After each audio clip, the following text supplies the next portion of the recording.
โอลาครับชาวไข่มาแล้วครับกับทริปอเมริกาใต้ที่หลายคนรอคอย วันนี้นะครับเราจะได้มาเปิดทริปกันจริงๆสักทีที่บราซิลเมืองแห่งแสงแดดเสียงดนตรี และพลังชีวิตที่ไม่เคยหยุดนิ่ง และรู้ไหมครับว่าประเทศบราซิลเป็นประเทศขนาดใหญ่มากๆเลยครับมีพื้นที่กว่า 8.5 ล้านตารางกิโลเมตรถือว่าใหญ่เป็นอันดับที่ 5 ของโลกครับเรียกว่าใหญ่กว่าประเทศไทยเราถึง 17 เท่า และมีประชากรมากกว่า 213 ล้านคนเลยทีเดียวครับ ประเทศบราซิลถือเป็นประเทศที่มีขนาดเศรษฐกิจใหญ่ที่สุดในภูมิภาคละตินอเมริกานะครับ แล้วก็ถือว่าเป็นประเทศที่ทรงอำนาจมากๆอีกประเทศหนึงครับ บราซิลนะครับเคยตกอยู่ภายใต้การปกครองของโปรตุเกสนะครับมาทั้งหมด 322 ปี ตั้งแต่การค้นพบในปี 1500 นะครับจนถึงได้รับอิสรภาพในปี 1822 ครับ ส่วนอีกเรื่องที่น่าสนใจของบราซิลนะครับนั่นก็คือบราซิลเป็นประเทศที่มีประชากรชาวญี่ปุ่นพ้นทะเลมากที่สุดในโลกนะครับผมโดยเป็นผลจากวิกฤตเศรษฐกิจและก็สงครามรัสเซียญี่ปุ่นในช่วงปี 1900 ที่ทำให้ชาวญี่ปุ่นเนี่ยย้ายเข้ามาทำไร่กาแฟในบราซิลจำนวนมากนะครับปัจจุบันนะครับชื่อว่ามีชาวญี่ปุ่นหรือชาวบราซิลเชื้อสายญี่ปุ่นที่อยู่ในบราซิลนะครับมากกว่า 2 ล้านคนหากอยู่ที่นี่นะครับเราพบเจอคนลักษณะเหมือนคนเอเชียคนญี่ปุ่นแต่พูดภาษาโปรตุเกสเนี่ยก็ไม่ต้องแปลกใจเลยแหละครับ ทริปนี้พิเศษมากเลยนะครับ เพราะว่ามิวมีนัดสำคัญก็คือแฟนมีตติ้งครั้งแรกที่นี่ครับ ที่บราซิล ไม่อยากจะเชื่อเลยนะครับ ว่าเราจะได้มาเจอแฟนๆที่อยู่ไกลถึงอีกซีกโลกหนึ่งแบบนี้เนี่ย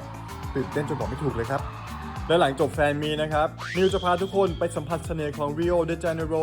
เมืองที่มีครบทั้งทะเลและภูเขาและ energy ที่ไม่เหมือนใครที่ไหนถ้าพร้อมแล้วไปลุยกันเลยครับวันนี้มีผู้จัดการจำเป็นครับตรงนี้เลยปีที่แล้วเดจาวูป่ะเดจาวูตอนนี้ก็ถึงสนามบินซาปาโลแล้วออกไปได้แล้วครับทุกคน แล้วก็มีทีมงานมารอรับครับ let's go หลังจากที่บินมา 13 ชั่วโมง อย่างยาวนะ ก็ไม่ยาวนะ ดีเลยไป2วัน หลับปุ๋ยพาไปดูกันดีกว่า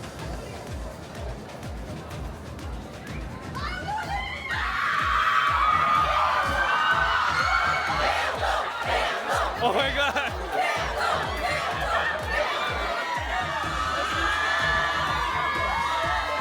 Hola, tudo bem? Tudo bem? Tudo bem? Tudo bem?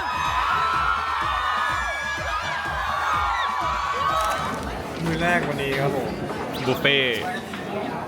อาหารญี่ปุ่นนะครับคนชื่อเนกายโรซูชินะครับที่แรกที่เราจะไปนะครับนี่ก็คือหนึ่งในแลนด์มาร์คทางประวัติศาสตร์ที่สำคัญที่สุดของบราซิลตั้งอยู่ในย่านอิพิรังกาครับของเซาเปาโลที่นี่นะครับก็คือ Museo do Ipiranga หรือ Independence Museum นั่นเองครับที่นี่คือหน้าประวัติศาสตร์ที่ยังมีลมหายใจ เพราะคือจุดที่บราซิลประกาศอิสรภาพจากโปรตุเกสครับเรียกว่าเป็นจุดเริ่มต้นของบราซิลในแบบที่เราเห็นกันทุกวันนี้สังเกตที่ตัวอาคารนะครับเขาตั้งใจออกแบบมาให้ยิ่งใหญ่อลังการเหมือนพระราชวังในยุโรปเป็นการโชว์ความภาคภูมิใจและบอกให้โลกรู้เลยว่านี่คือการเริ่มต้นใหม่ของประเทศบราซิลครับเอาละครับทุกคนมีแขกรับเชิญนะครับวันนี้ขอแนะนำพี่แอน สวัสดีจ้าทุกคนเป็นล่ามเป็นไกด์เป็นทุกสิ่งยูโกจังใช่ จริงๆก็คือพี่แอนมาอยู่บราซิลแบบเป็นคนไทยที่ powerful คนหนึ่งนะ ใช่เป็นอินฟลูเอนเซอร์จริง เป็น Master Chef ที่นี่ด้วย ๆ นะ ใช่ค่ะใช่ค่ะ นี่คือแข่ง Master Chef ของบราซิลนะครับ ใช่จ้ะวันนี้เราจะมาชมอิปิเดิงกับเป็นพาเลสที่แบบโชว์ถึงความแบบสถาปนาวันเป็นแบบบราซิล Independence ก็คือ Day วันที่เขาได้อิสรภาพคืน ใช่จากคนโปรตุเกส ที่นี่นะครับก็ยังผูกโยงเข้ากับเรื่องราวของดอมเปโตรเดอะเฟิร์สนะครับเขาคือเจ้าชายจากโปรตุเกสที่ถูกส่งมาปกครองที่นี่ แต่ว่าแทนที่จะได้ทำตามคำสั่งราชวงศ์ฝั่งนั้นนะครับเขากลับเลือกยืนเข้าข้างชาวบราซิลแทน จนสุดท้ายในปี 1822 นะครับเขาก็ตัดสินใจประกาศเอกราชตัดขาดจากโปรตุเกสแล้วทำให้บราซิลกลายเป็นประเทศอิสระแบบเต็มตัว เรียกว่าเป็นฮีโร่ที่เปลี่ยนหน้าประวัติศาสตร์ของที่นี่ไปตลอดกาลเลยละครับ แต่ตอนนี้ไปถ่ายเลยครับเดี๋ยวน้ำพุจะปิด เขาบอกตรงนี้ข้างหน้าถ่ายสวยสุด เดี๋ยววันนี้พี่แอนจะกลับไปเตรียมนะครับ อาหาร เขาเคเทอริงนะทุกคน แคทเทอริงจะทำทุกสิ่ง เวลามีอีเวนต์อะไรเกี่ยวกับประเทศไทยก็คือคนนี้รับจบ ใช่กระทรวงพาณิชย์กระทรวง ทำล่ามให้ด้วย Catering ก็ เอ ด้ อ วย ไกด์ด้ เม วย นูอะไรแอบกระซิบได้ไหมครับพรุ่งนี้ พรุ่งนี้เหรอพรุ่งนี้เรามี มี แค่ ลาบ ข้าว ปลา ผัด ปิรันย่า ไม่ใช่ ไม่มี เขาบอกมีข้าวผัดแกงเขียวหวาน แล้วก็มียากิโซบะ เดี๋ยวไม่ใช่อาหารไทยแต่ ไม่ใช่อาหารไทยของญี่ปุ่น อ๋อ ปิรันย่าตอนนี้เป็นสัตว์คุ้มครองแล้วปลาช่อนอเมซอนก็เหมือนกันแต่ยังกินได้อยู่คือต้องเป็นฟาร์มเปิด แต่จะบอกเลยนะปลาช่อนอเมซอนโดยลึกๆส่วนตัวคิดว่าเนื้อมันเหนียวอะแล้วปิรันย่าก็ก้างมันเยอะปล่อยมันไปเถอะ จะรีวิวอาหารฝีมือพี่แอน ใช่อย่าติดะ ในวันมะรืนนี้ ก็แต่หูมันทำเยอะมันต้องทำแบบรสชาติกลาง เปลี่ยนชุดแล้วครับตอนนี้ ใช่ต้องทำตัวให้ดูชิลที่สุดเพราะย่านนี้ก็คือมีพ็อกเก็ตเยอะมาก ทุกคนย่านนี้มันเหมือนแบบว่า CBD ของเซาเปาโลนะครับ เรียกว่าจาดิมพาลิสตา นี่มิวเซียมอยู่นี่แหละ เนี่ยที่เราจะมากัน แล้วเรามาตอนที่เขาซ่อมด้วย สภาพ นี่คือ Museum of Modern Art นะครับ ตอนนี้มือก็คือมือหนึงจับกล้องอีกมือหนึงล้วงกระเป๋าแบบจับมือถือแน่นมาก แล้วก็พยายามมองไปมองมาแถวนาเขียวขนาดคนที่นี่เองอะยังเตือนเราเลยอะ ใช่ไหมตอนแรกพี่มิวแบบใส่สูทแล้วแบบผูกไทยแฟชั่นสุดๆใช่ป่ะแล้วเขาก็บอกว่าแบบโห eye catching มาก ไปเปลี่ยนตรงนี้ ๆ จะโดนปล้นหรือเปล่า ไม่ว่าจะเป็นคนโดนคนหรือล่ามที่นี่เองก็แนะนำว่าให้แต่งตัวแบบชิลที่สุด สิ่งที่เราทำได้ก็คือซื้อของ ซื้อของตัวนี้ Hi how are you Thank you so sad we came too late the traffic was bad This is so cool like the ถึงวันนี้เราสองคนจะอดเข้ามิวเซียมนะครับ แต่มาเดินเล่นแถวนี้แทนก็แฮปปี้ดีเหมือนกันครับ บ้านเมืองเขาก็ใหญ่โตถนนที่กว้างสุดๆเลยครับ แถมคนก็ยังคึกคัก ของขายข้างทางนี่มีให้ดูตลอดเลยครับ สิ่งที่ทำคือพยายามทำตัวโลคอลที่สุด พยายามแบบไม่ ดูไม่ทัวริสต์ ดูไม่มองทางไปเลย เดินไปเลย ดูแบบไม่หยิบมือถือมาถ่ายรูปอะไร ครับตอนนี้ผมก็เสี่ยงอยู่เพราะว่าถือกล้องมือหนึงอีกมือหนึงถ้าเห็นก็คือทำอย่างนี้อยู่ครับล้วงกระเป๋าจับโทรศัพท์มีทริคนะทุกคนถ้าจะเรียก Uber นะครับก็ให้ไปเรียกในตึกหรือในร้านอะไรเงี้ยคือเขาเข้าไปในเชลเตอร์อะไรสักอย่างก่อน อย่าเรียกริมถนน ใช่อย่างน้อยก็ยังมีการ์ดอยู่ในห้าง อืม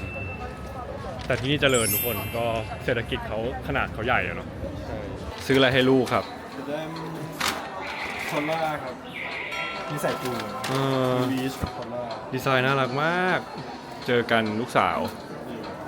ได้ของฝากตลอดเลย เป็นหมาสปอย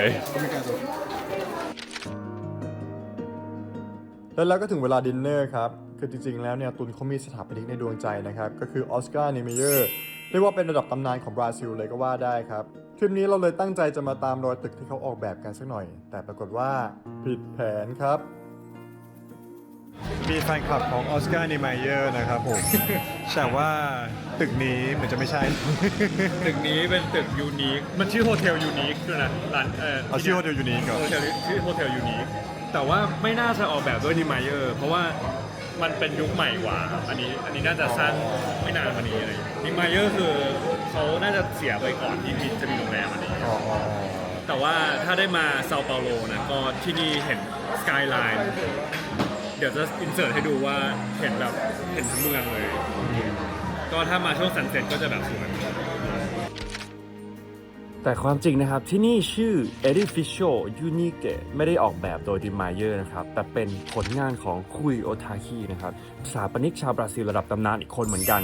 ตึกนี้นะครับเป็นไอคอนของซาโปาโลเลยแหละครับดีไซน์นะต้องบอกเลยว่าล้ำมากๆทุกคนลองดูสิครับว่าเชฟตึกนี้เนี่ยรูปเหมือนอะไร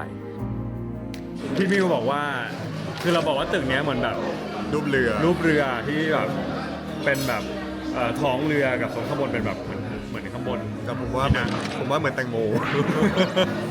แต่ก็เหมือนแตงโมอยู่มีคนเดาถูกครับ ทุกคน อันนี้ reliable ใช่ปะ ไม่รู้เหมือนกันถาม ChatGPT มาเดี๋ยวเราไปรีเสิร์ชอีกรอบหนึ่งแต่ว่าแชทบอกว่าเนี่ย inspired by Shape of Watermelon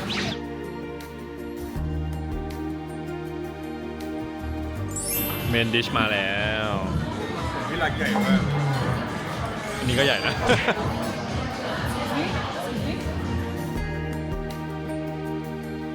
เขาพามานะครับโลโก้บอกว่านี่คือแบบร้านสแน็คที่ยูนิคมากเพราะว่ามันเป็นรูปไอ้นั่นนะทุกคน แล้วเลือกได้ด้วยนะว่าจะเอาของผู้ชายหรือของผู้หญิง จะได้เลย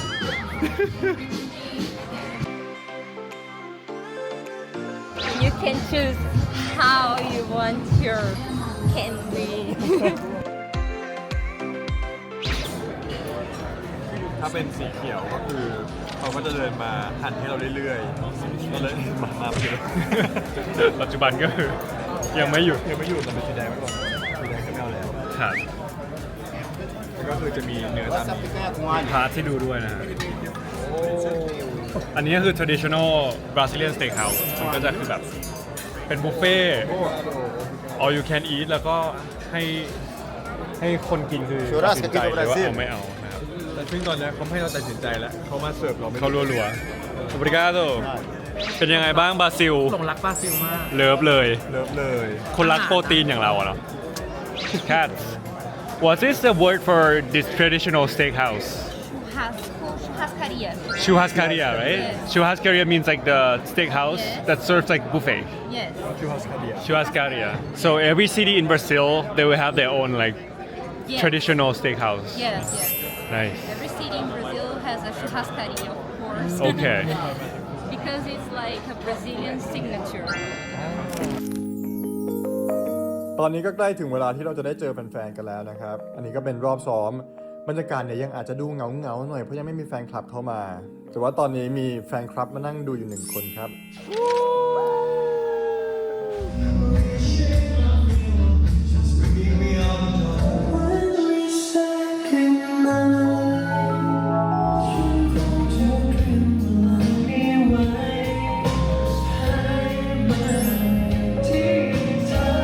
อยากอยู่แบบนี้ไปนานๆกับชั่วโมงนี้ที่เป็นดังฝันช่วงที่มีฉันอยู่ข้างเธอสบตาคู่นี้จับมือคู่นี้ไม่ปล่อยเลยให้โลกใบนี้มีเราเท่านั้นไม่ได้ต้องการสิ่งไหนอีกเลย final touch นะครับ ready ready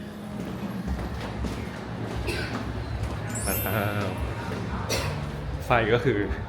ส้มมาก quick change นะครับ backstage มิว21บ๊ายบาย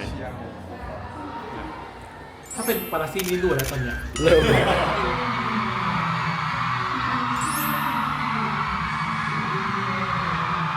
เธอเป็นเหมือนดังของขวัญบนโลกนี้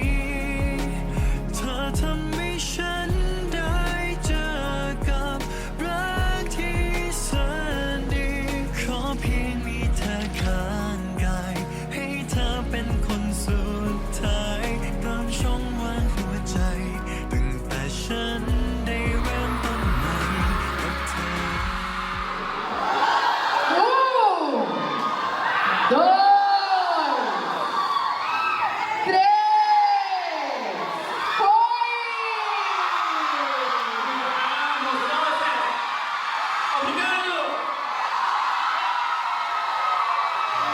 Eu quero agradecer por salvar minha vida. Obrigada. ถึงจะเป็นช่วงเวลาที่ไม่นานนะครับ แต่การได้ข้ามมาเจอทุกคนที่อีกซีกโลกหนึ่งแบบนี้เนี่ย มันทำให้รู้เลยว่าทุกกำลังใจมีความหมายกับมิวมากจริงๆครับ ก็ขอบคุณทุกคนมากๆที่ตั้งใจมาหา แล้วก็ขอบคุณรอยยิ้มแล้วก็พลังงานบวกที่แสนอบอุ่นในวันนี้นะครับ มิวจะเก็บความทรงจำนี้ไว้คู่ทริปบราซิลไปอีกนานเลยครับ แต่มาถึงที่สวยๆแบบนี้แล้วเนี่ย งานเสร็จก็ขอแวะไปเที่ยวต่อให้หนำใจอีกหน่อยก็แล้วกันครับ ไปเลยครับผม ไปลุยกันต่อ Good morning ครับ เรากำลังจะเปลี่ยนเมืองครับทุกคน เรากำลังจะไปกันที่ริโอก็ที่เซาเปาโลก็จะมีสนามบินหลักๆนะครับ2 อัน ก็จะมีโกรูฮอสนี่ที่เราบินมาจากเอเชีย หรือว่า international เยอะ แต่อันเนี้ยมันจะเป็นสนามบินในเมืองชื่อคอนคอนยาสซึ่งมันใช้เวลาจริงๆ 15-20 นาทีจากในเมือง ก็ถ้าใคร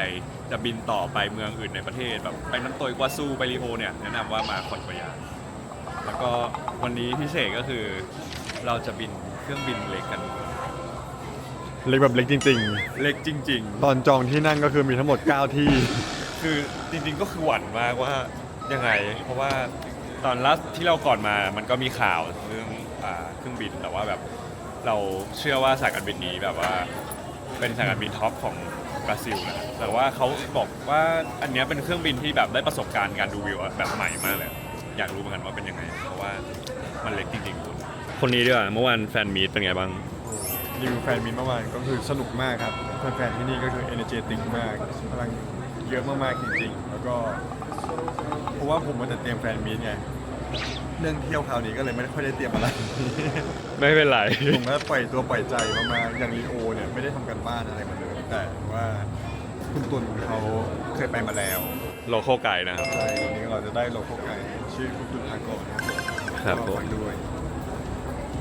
น่ารักสวยน่ารักเท่าไหร่อ่ะ 52 ไม่แพงด้วยโซกาเลอร์โกสตาร์บัคนี่นะครับถูกกว่าไทยเยอะมากเลยอะแก้วละ 11เรไฮส์ก็คือคุณ70-80 บาทเองที่ไทยก็คือ130จริงไหม It's already done order thank you มีอีกเรื่องหนึ่งที่ชอบมากๆก็คือที่เนี่ยใบเสร็จมันเล็กมาก วันก่อนที่เราไปนั่งกินบุฟเฟ่ที่เป็นแบบเป็นเนื้อย่างแล้วพอผมให้เครดิตการ์ดตุนไปรูดมา กลับมาก็คืออันนี้คืออะไรอ่ะ เหมือนแบบเหมือนบัตรคิวแต่จริงๆก็คือผมว่าคือมันดีนะมันลดโลกร้อนนะทุกคนมันมีเหตุผลที่เราจะต้องขึ้นเครื่องบินเล็กนะครับทุกคนมันเป็นปัญหาเรื่องการจองเว็บบราซิลบางเว็บเนี่ยจากไทยนะครับมันจะมีไฟล์วอลที่แบบเราจะไม่สามารถเหมือนเขาโดนบล็อกอ่ะมันต้องมุด VPN มาจองอะไรเงี้ย พอเรามาจองที่นี่ ช้าไง ก็เลยช้าไปแล้วมันเลยแพงมาก ทุกอย่างเลยแพงมากคือแบบไฟล์ปกติ คือสายเนี่ยครับเขาจะแนะนำให้ขึ้นอาซูลหรือโกนะครับ2สายนี้ แต่ตั๋วเนี่ยปกติไปริโออ่ะผมเคยจองไปกลับได้แบบ 4,000 กว่าบาท ซึ่งอันนี้เราไปขาเดียวอะ ได้ขาเดียว 14,000 เมื่อวานเราก็เลยมันมีแบบที่ถูกลงมาหน่อยแต่ว่าเป็นเครื่องเล็ก แต่ทีนี้เราก็ไปดูรีวิวมามันก็เป็นเครื่องที่ใหม่ แล้วก็ดูปลอดภัยนะครับ ซึ่งดูรีวิวแบบดูรีวิวจริงจังด้วยนะทุกคน เพราะว่าเหมือนแบบทุกวันอ่ะผมจะอาบน้ำเสร็จก่อน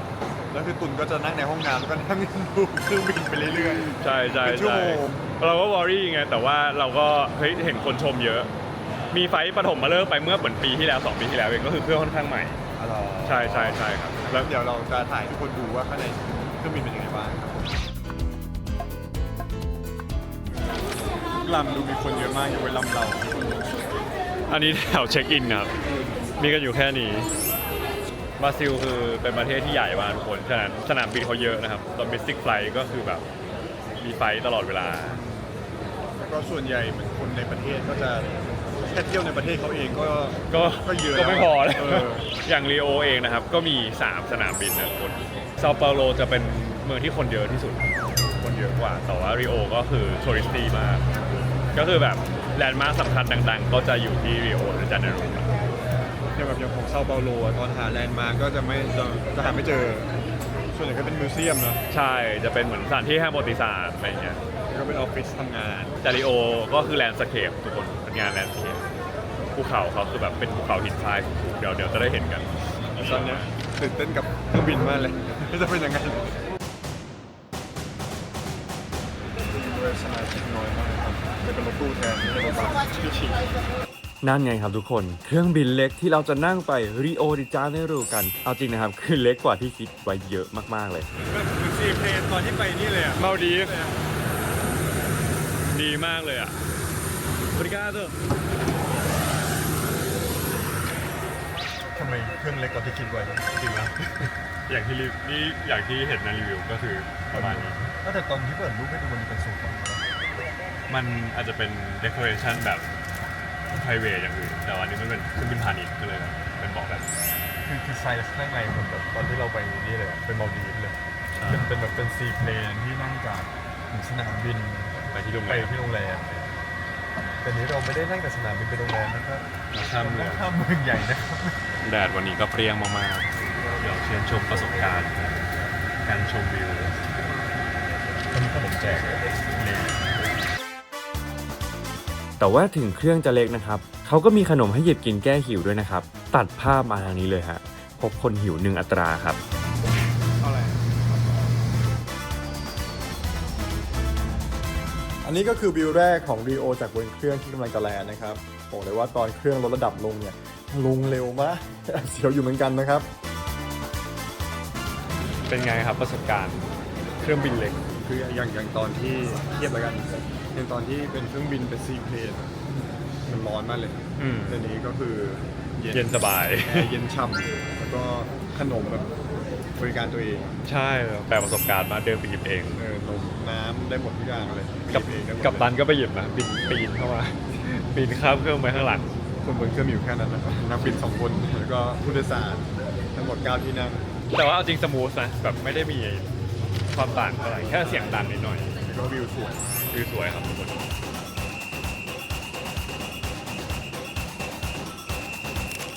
ถึงแล้วโรงแรมมีเปรย์อยู่ในห้องนะครับโอ้โหผนังแข็งแรงมากโอ้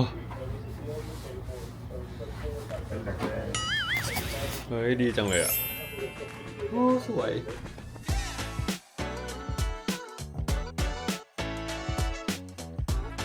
มาถึงลีโอเลยต้องกินอาหารโลคอลเขาหน่อย ใช่ครับ ซึ่งก็คือ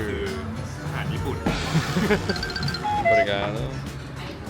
ได้กินแล้ว เป็นเมนูตามใจเชฟครับ จริง ตามใจจริงๆเพราะว่าสั่งเหมือนกันแต่ว่าได้ของไม่เหมือนกัน ดี มีโรไม่เหมือนกัน ซึ่งทางเซตนี้ได้3 สตาร์เตอร์แล้วก็1 เมน แล้วก็มีเดสเซอร์ แล้วก็มีดีเซอร์ตนะครับ ในราคา89 เรียล9คูณ6 54คุ้มนะที่ดีโอก็คือช้อปปิ้งสนุกมากเลยทุกคน วัน เรา support local business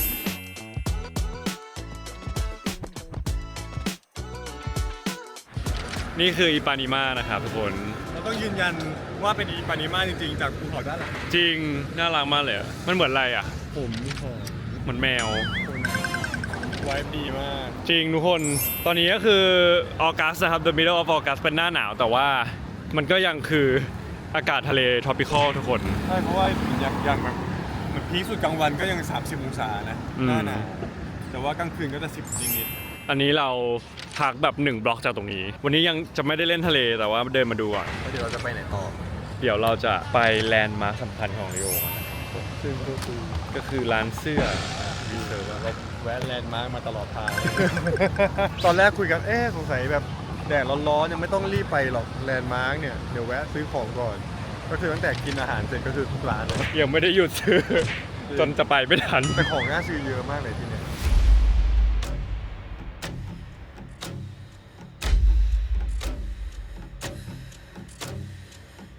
ตอนนี้เราก็อยู่ที่สถานีรถไฟครับผม เตรียมตัวขึ้นไป Christ the Redeemer เอาใหม่ครับ เกิดอุบิเหตุนิดหน่อย เพราะว่าเราปักหมุดมาที่สถานีรถไฟแบบระหว่างทางกลางทาง เราควรจะขึ้นเป็นสถานีปลายทางต้นใช่ไหมครับ ซึ่งมันคืออีกชื่อหนึ่ง มันคือชื่อว่า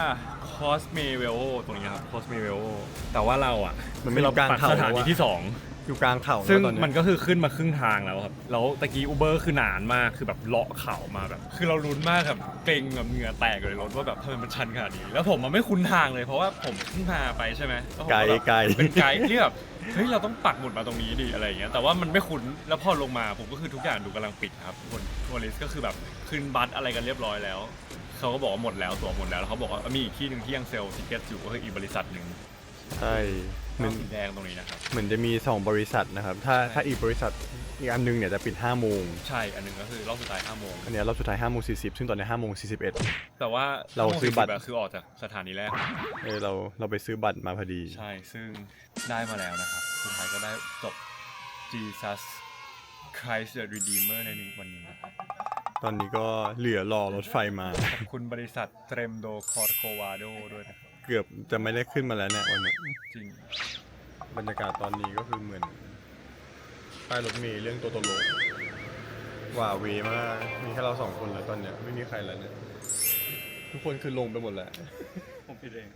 ขอโทษ เหลือเราแค่2 คน เดี๋ยวปักชื่อสถานีที่ควรจะไปให้นะครับทุกคน อันนี้ไม่ต้องมา อันนี้คือป้ายกลางทาง เราเป็นสายเก็บสิ่งมหัศจรรย์ตอนกลางคืน ใช่ใช่ใช่ คราวที่แล้วก็แพงพื้นที่ตอนกลางคืน มาแล้วครับท่านผู้ชม ท่าน แล้วก็มีนี่ด้วยมีคนที่มาพร้อมเรา เราไม่วงเวงแล้ว ที่ต้องรีบไปพร้อมๆกัน รอบสุดท้ายของเราตามไปกันเถอะ Thank you so much เช็คพอยต์นะครับแลนด์มาร์คที่ตุนต้องพาพี่มิวมาให้ได้เนี่ย ก็คือ Christ the Redeemer นะครับ รูปปั้นพระเยซูที่ยืนโอบกอดเมอริโอเอาไว้ทั้งเมือง ตั้งตระหง่านอยู่บนยอดเขาคอโกวาโดนะครับด้วยความสูงกว่า 30 เมตร นี่ไม่ใช่แค่สัญลักษณ์ของบราซิลที่ทำให้คนทั้งโลกจดจำได้ แต่ว่ามันคือตัวแทนของการต้อนรับและความศรัทธานะครับที่อยู่คู่เมืองนี้มาเกือบ100 ปีแล้วของจริงเนี่ยต้องบอกเลยว่ายิ่งใหญ่จนขนลุกเลยครับใกล้แล้วนะครับที่ตรงนี้บรรยากาศแปลกตาสุดๆ โหสวยงามมากทุกคน เป็นไงครับ first timer ประทับใจไหม คืออันนี้ยิ่งใหญ่อยู่แล้วแต่สิ่งที่ว้าวตอนนี้ก็คือวิวตอนกลางคืนทุกคน จริง คือมาตอนนี้คือจะได้เห็นแบบเป็นไนท์วิวของดิโอซึ่งสวยมาก โรแมนติกมากๆนะครับทุกคนโอ้ไฟดีมากเลยอะ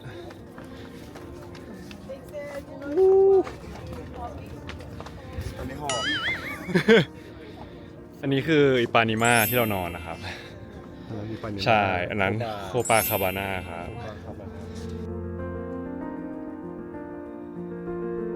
อันนี้ก็เป็นตอนกี่โมง6:20 ครับแป๊บหนึ่งเขาจะปิดแล้ว ก็คิดว่าน่าจะเป็นช่วงเวลาที่คนน้อยกว่าปกติ เพราะว่ามืดมาก อาจจะต้องใช้สกิลในการถ่ายรูปหน่อยนะครับ ถ้าจะมาตรงนี้ สวยมากเลย วิวเมืองสวยมาก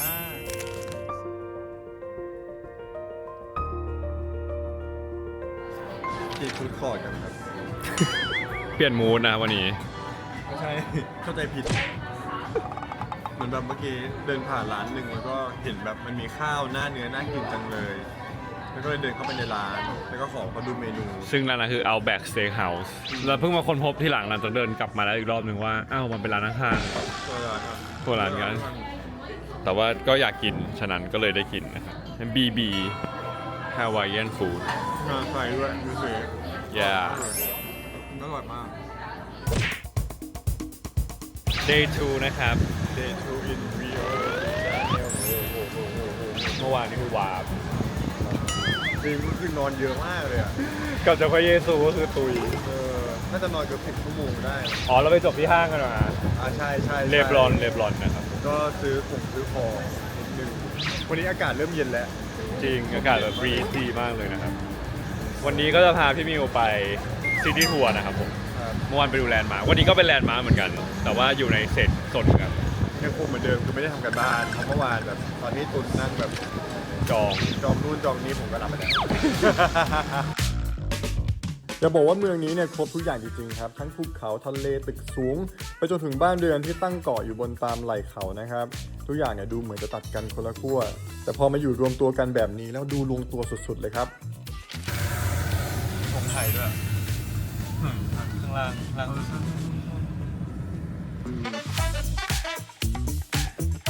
You see these people? yeah This is the peacock.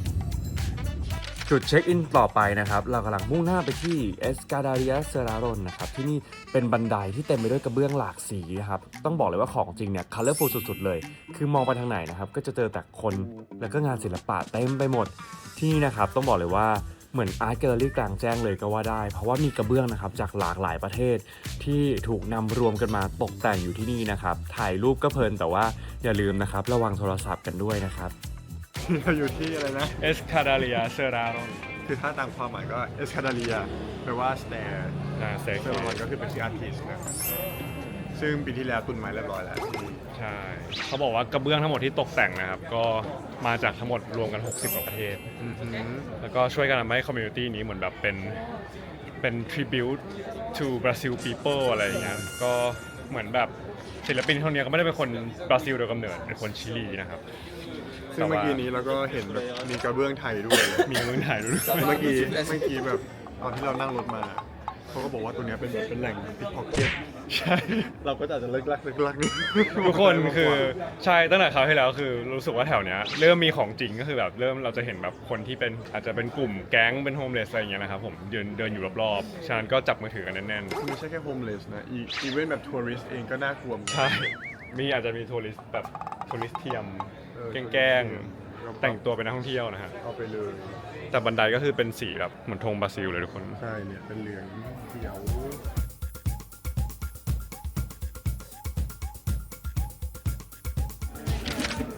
ที่เราไปอยู่นี่ชี้ซิว่าไปที่ไหนบ้าง ในขณะที่เราไปแคนาดาจะมีอาร์ติสต์คนหนึ่งที่ทำของไทยเหมือนกัน แล้วเราก็รอดพ้นจากบันไดเอสกาลาเรีย เอาจริงๆป่ะบรรยากาศเสียวมากเหมือนกันคือด้วยความที่แถบนั้นจะมีโฮมเลสเยอะครับ ครับ แล้วเมื่อกี้ก็มีแบบเหมือนระหว่างที่เรารอเรียกรถก็มีเหมือนแบบเป็นโฮมเลสผู้หญิงอะไรเงี้ยแต่เหมือนเขามันเดินมาขอเงินแหละแต่ว่าท่าทีเขาอาจจะน่ากลัวนิดนึง เขาเข้าประชิดมากเขาแบบเข้าระยะแบบว่าประชิดสุดๆนะครับ ตอนนี้เราทุกคนพาทุกคนมาที่เราทุกคนพามา ถ้าเจอรี่ดราว เมโทรโพลิแทนนะครับผม เมโทรโพลิตานา มันเหมือนขนมอารัวรูปร่างแบบ คือมันโดดเด่นมากทุกคนมันเหมือนพีระมิดแล้วก็เป็นอาร์เคเต็กเจอร์ที่แบบค่อนข้างดูกรันช์มากดูแบบเป็นคอนกรีตนะครับผม ซึ่งที่คุณพูดมาคือคุณพูดถูกมากเลยนะ ทำไมฮะ เพราะว่าตัวอาร์คิเทคที่เขาทำสถานที่นี้ขึ้นมาเนี่ยเขาใช้อินสปิเรชันมาจากพีระมิดของเผ่ามายัน โอ้ แต่ว่าที่น่าเซอร์ไพรส์ก็คือภายในนะครับผมปกติเหมือนโบสถ์อะเขาจะตกแต่งตามแนวแบบโกธิกหรือไม่ก็บาโรกแต่ว่าที่นี่ก็จะเป็นแบบเป็นอีกแบบหนึ่งที่ค่อนข้างใหม่ หมายมากทุกคน ซึ่งตรงตัวก็คือเป็นโมเดิร์น รอบที่แล้วผมประทับใจมากผมไม่รู้จะอธิบายสถานที่นี้ยังไงอะครับเพราะว่าผมไม่เคยเห็นอะไรหน้าตาแบบนี้เหมือนกัน โหอลังมาก อลังมากตรงกลางก็มี สูงมากสูงมากนี่สูงเป็น100 เมตรอะและที่นี่ก็คือ Metropolitan Cathedral of Saint Sebastian ครับ เป็นโบสถ์หลักของเมืองนี้ที่หน้าตาไม่เหมือนโบสถ์ยุโรปทั่วไปที่เราเคยเห็นนะครับ ทรงเนี่ยจะคล้ายพีระมิดทรงกลวย ความสูงเกือบ 75 เมตร ไฮไลท์ก็คือกระจกสีขนาดใหญ่ ที่เขาปล่อยแสงธรรมชาติเข้ามาทำให้พื้นที่ด้านในดูสว่างและมีมิติมากๆ สวยมากๆเลยครับ นี่ครับทุกคนสเปซแบบพีระมิดเนาะที่พี่มิวบอกคือโบสถ์คาทอลิกอะก็จะมีลักษณะสูงชะลูดเพราะว่าแบบเป็นส่วนใหญ่มันสร้างในยุคกลางอะครับเขาก็เชื่อว่ายิ่งสร้างแบบความสูงได้มากที่สุดมาเท่าไหร่เนี่ยเราก็จะใกล้พระเจ้าเท่านั้นและคาทอลิกเราจะไม่ค่อยเห็นอะไรโมเดิร์นแบบนี้ ส่วนใหญ่ก็จะเป็นแบบว่าตกแต่ง เป็นโกธิกเป็นกระบาลเลยอันนี้เรียกน้อยแต่มากไหม น้อยไหมอันนี้ ตรงฝั่งสเตนกลาสอาจจะไม่น้อย จริง แต่ว่าตัวโครงสร้างอะไรก็จะมีความแบบความน้อยอยู่ ว้าเฟรมสวยมาก ว้าวมากเลยขนาดมิวเซียมในนี้ยังปิดเลย ท่านแนะนำทุกคนก็คือให้มาไม่ใช่วันจันทร์อังคารครับถ้าใครสายมิวเซียมก็คือส่วนใหญ่ปิด วันนี้เราต้องหามิวเซียมสักอันหนึ่งไปดู เราจะไปดูที่ไม่ปิด จะอันปังๆใส่กับพี่โมเดิร์นเอามือปอแปะ yeah เรา ถึง ก็ได้ สัก มา ที มิวเซียมออฟอาร์ตของวีโอแล้วครับผมก็คือตึกเวอร์มาก อันนี้ก็เป็นอีกอันหนึ่งที่ตุนแนะนำมา ก็คือจะเป็นแบบเหมือนจะมีฝั่งที่มันเป็นตึกโมเดิร์นกับเป็นพาเลสเก่า แล้วก็จะเชื่อมด้วยแผ่นหลังคาที่รูปคล้ายคลื่นเดี๋ยวเราให้แบบค่อยอินเสิร์ตรูปไกลๆให้ดู นี่อ่ะทุกคน เหมือนซิมโบลิกของไอ้ตัวแผ่นข้างบนคล้ายคลื่นเนี่ยมันจะเป็นการ sorry อ๋อ โอเค น้องๆมาถ่ายรูปเต็มเลย น้องๆมาขอถ่ายรูปด้วยนะเข้ามาแล้วครับทุกคน เหมือนกับว่าวันนี้จะไม่มีค่าเข้า ใช่ได้ตั๋วฟรี อยู่ดีไปต่อคิวซื้อตั๋วแล้วก็ได้ยื่นตั๋วมาเลยนะ ใช่คือตอนแรกเราก็นึกว่าเรางงเองแต่ว่าเหมือนคนต่อๆมาก็ได้ฟรีเหมือนกัน หรือมีคนเหมา ก็อันนี้เป็นชั้นบนสุดเป็นรู ทุ ป กคนสวยมาก เห็นวิว เห็นวิว เห็นรูปมุมดิมิวเซียมออฟฟิวเจอร์ ตรงนี้ก็เป็นอีกแลนด์มาร์กหนึ่งเป็นมิวเซียมดังเหมือนกัน ออกแบบโดยสถาปนิกชาวสเปนคาราทาวานะครับโครงสร้างก็คือแบบโอ้โหคาราทาวาดังอยู่แล้วเรื่องโครงสร้างชาเลนจริงสวยงาม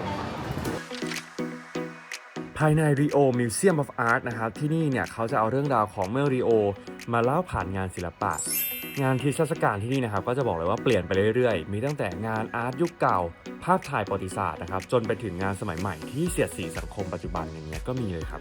แต่ที่เท่มากๆก็คือตัวตึกครับผมเพราะเขาเอาตึกสไตล์เก่าคลาสสิกมาเชื่อมกับตึกใหม่ที่เป็นโมเดิร์นแล้วเอาหลังคาทรงคลื่นยักษ์มาครอบไว้ด้านบนเหมือนเป็นสัญลักษณ์บอกว่าเขากำลังจะเชื่อมโลกอดีตกับปัจจุบันเข้าด้วยกันนั่นเองครับงานนี้ก็คือถ้าเอามือลูบปุ๊บหายปั๊บ ดูดิทุกคนมันคือริ้วพรม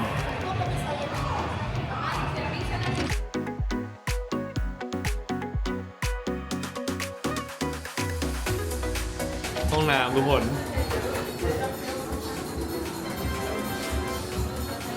ห้องน้ำปะก็นั่งไม่ได้ดิเอาหรอเป็นไฮไลท์เฉย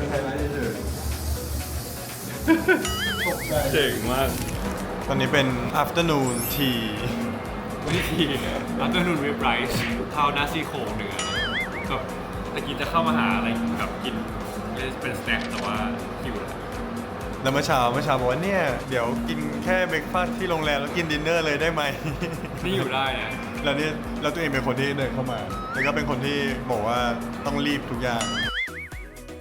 ต้องบอกว่าวันนี้เที่ยวเยอะจริงๆนะครับเพราะว่าจุดหมายต่อไปที่เราจะไปนะครับพลาดไม่ได้ก็คือ Sugarloaf Mountain นะครับเป็นจุดชมวิวที่ดังระดับโลกของริโอเลยครับเดี๋ยวเรานะครับต้องนั่งกระเช้าขึ้นไปซึ่งจากบนยอดเขานี้นะครับเราจะเห็นวิวเมืองริโอแบบพาโนรามาเลยทั้งทะเลและภูเขาที่โอบกอดล้อมเมืองนี้ไว้บอกเลยนะครับว่าวิวเนี่ยหลักร้อยล้านครับแลนด์มาร์คที่4ของวัน เรามาได้4 ที่ แต่อันนี้ก็จะเป็นอันที่ก่อนเราจะกลับไปเล่นทะเลแล้วดูซันเซ็ตนะครับ อันนี้ผมไม่เคยมา เป็นอามัสเหมือนกันเขาบอกว่าเป็นSugarloaf Mountain มันเป็นภูเขาที่จะเห็นวิวทั้งเมืองริโอ คือแบบถ้าเรามองไกลๆเราก็จะเห็นเป็นรูปแบบรูปกะโหลกเลยรูปแบบเป็นก้อนน้ำตาล แล้วซื้อตั๋วมาแล้ว Internet tickets โอเค มีเกิดความเข้าใจผิดกันนิดนึงนะครับผมนี่ เราเห็นว่ามันจะมีทิเก็ตแล้วมันก็เป็นชอยส์ให้เลือกนะครับแล้วเคเบิลคาร์แล้วมันก็เขียนว่าบราซิลโปรโมใช่ปะมันถูกกว่า30 reais ซึ่งเราเข้าใจว่า คือเราเข้าใจว่ามันเป็นแบบโปรโมชั่นของการท่องเที่ยวบราซิลตอนนี้ เราก็เลยกดมา เพราะว่าเราไม่รู้ว่ามันเฉพาะแบบ Brazilian nationalities อะไรเขาก็เลยจะให้มา pay difference ไม่แต่ว่าถ้าสมมติว่าถ้าใครแบบซื้อตั๋วออนไลน์มาก่อนก็จะดีนะไม่ต้องเข้าคิว คนเยอะมากทุกคนระทึกมากได้มาแล้วครับทุกคนอย่าลืมนะครับจองในอินเทอร์เน็ตกันมา จะไวกว่าเยอะมาก จริง แล้วก็ซื้อราคาปกติมานะ ซื้อราคาปกติไม่ต้องไปซื้อราคาโปรโมบราซิลนะ อันนั้นสำหรับแค่เฉพาะคนบราซิล เส้นนะครับยกเว้นถ้ามีแฟนเป็นบราซิลอาจจะเดี๋ยวมีเพื่อนกันก็ได้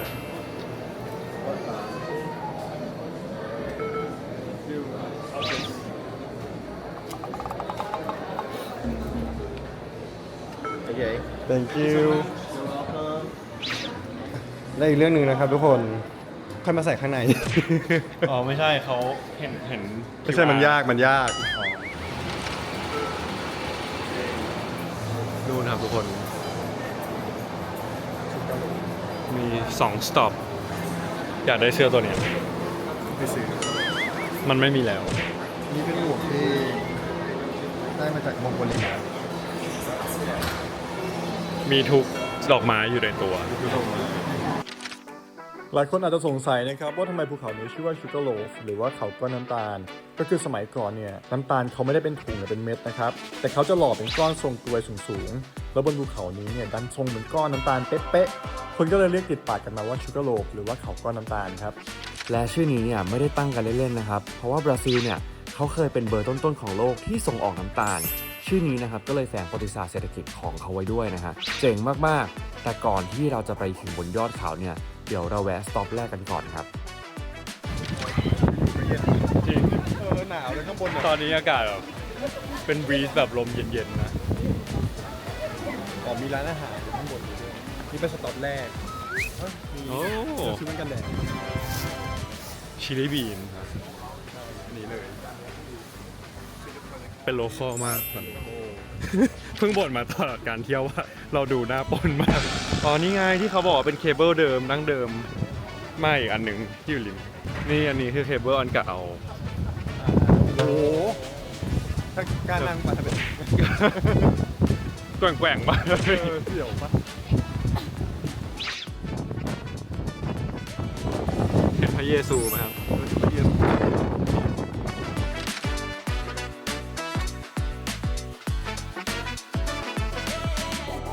ดีมากเลยทุกคนสวยมาก หอมมากเลย ๆวิวแบบพาโนรามิกสุดๆเป็นถั่วคั่ว โถคั่วเลยหอม หอมมากเฮ้ยตัวอะไรอ่ะเฮ้ยนี่มันลิงแบบนี่ไงนี่เป็นลิงโลกใหม่ลิงโลกใหม่ทุกคนลิงโลกใหม่ ตอนนี้กำลังอยู่สถานีที่เราจะเปลี่ยนขึ้นไปอีกอันหนึ่งอยู่ ใช่คือเรายังไม่ถึงชูการ์โลกนะ อันนี้แบบตรงกลาง แต่คอนเทนต์เยอะเลยของขายเทียบเลยทุกคนนู่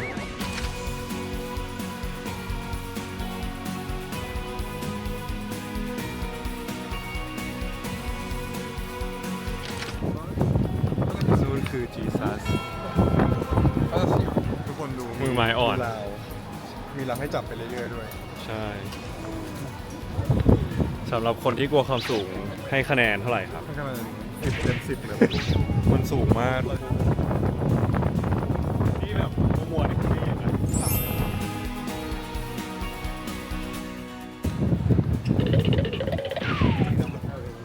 ตรงนี้มีบาร์สำหรับดูซันเซ็ตนะทุกคน สำหรับใครชอบแอดเวนเจอร์ มาปีนขึ้นกันได้นะ คาร์บิ้งโอลี่ นี่คือเรนฟอเรสต์เลยอ่ะ ความชื้นนี้ จริง ไม่แต่เพราะเหมือนตอนนี้เราอยู่ในเมฆป่ะ เพราะว่าลมตีมาก็คือเป็นแบบ ใช่เป็นเมฆทั้งหมด จริงๆ ถ้าใครมีเวลาในริโอมากกว่านี้ครับ มันจะมีเขาเรียกเป็น largest urban rainforest ของโลกอยู่ในบราซิล อยู่ในริโอเลย ชื่อทิจูก้า National Park ก็คือเหมือนแบบจริงๆ เป็น rainforest แบบเดียวกับ Amazon เลย แต่ว่าอยู่ใกล้ๆเมืองที่สุด ใกล้ๆเลคที่เราแบบผ่านไปพระเย รอ ซู อยู่แค่ตรงนี้เลยเหรอ ใช่ ก็คือมีทางเดิน2 ทาง ทางหนึ่งไปดูวิวทางห คือเข้าป่า ซึ่งเรามาดูดิ อ๋อ ข้างบนนั่นไงก้อน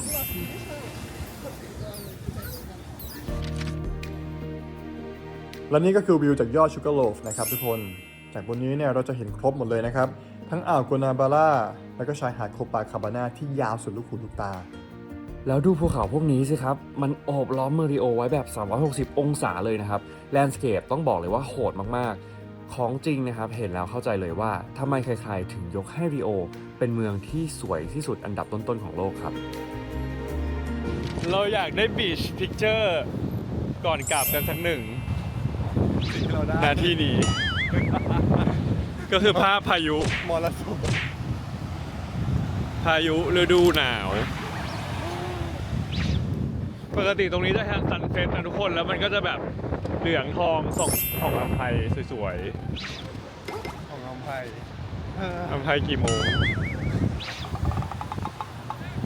เราใช้เวลาถ่ายรูปทั้งหมด5 นาที ไม่ไหวแล้วโคตรหนาวเลย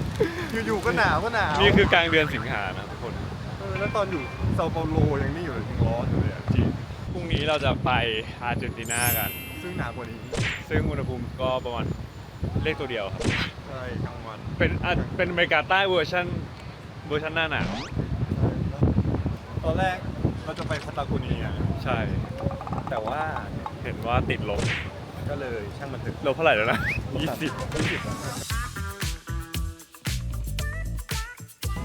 ไม่ได้เสื้อมาละเมนูประจ เซวิเช่ ำแต่นี้แบบบอกได้ด้วยนะ มีกริลโทสมา วันนี้มือสั่งลาริโอดิจาเนรู ตำรวจมือสั่งลาบราซิล สั่งลาบราซิลเดี๋ยวพรุ่งนี้มีมือแอร์พอร์ตอะ ชื่อออกย่านะครับ ก็มันเป็นร้านที่เขาแนะนำมาว่าซีฟู้ดดีมาก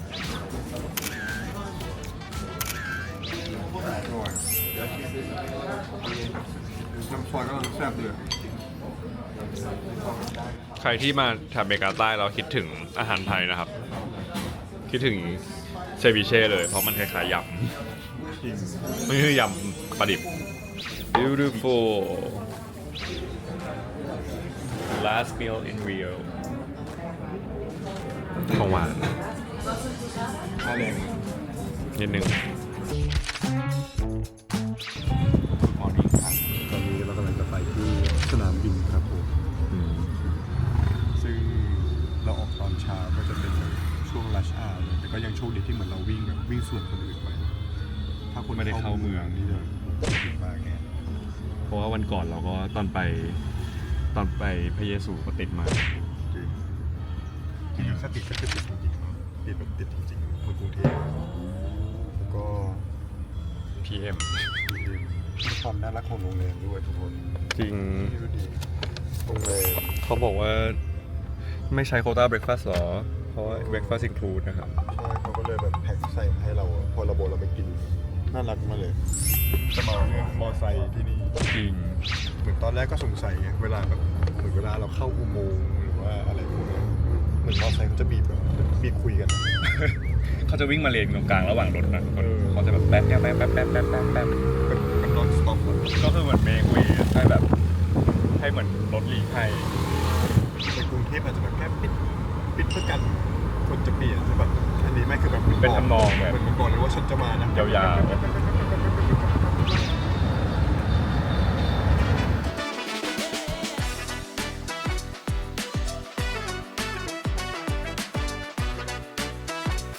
ช้อปปิ้งแล้วช้อปปิ้งเยอะมาก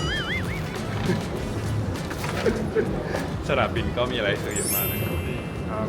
ประเด็นอย่างอีก2ประเทศ เราไม่เผื่อใจไว้ซื้อของอีก2ประเทศเลย น้ำหนักที่เหลือก็คือ อาจจะต้องถือขึ้นเครื่องแทนรวมไม่ได้ จริงเมื่อกี้เขาให้23มันกระเป๋า23พอดีเป๊ะแล้วนะตอนเนี้ยยัดเพิ่มก็เกินแล้วอ่ะ ตอนนี้ก็เก่งมากเลยนะสามารถมาเที่ยวในหน้าหนาวแล้วน้ำหนักกระเป๋า23 กิโลได้ก็ถือว่าจัดการได้ดี แล้วเรามีทั้งชุดทั้งหน้าร้อนและหน้าหนาวอีกซูวิเนียร์ จริง เมื่อไรจะถึง เราต้องซื้ออะไรขึ้นไปกินปะกลัวจะหิว ไปกันครับทุกคน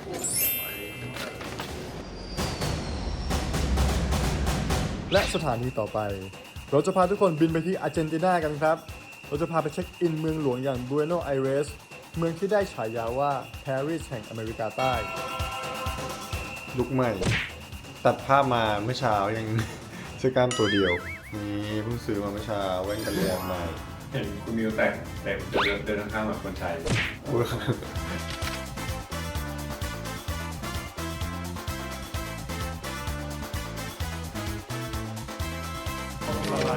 ร้านลับ ร้านลับจองมาจากบราซิล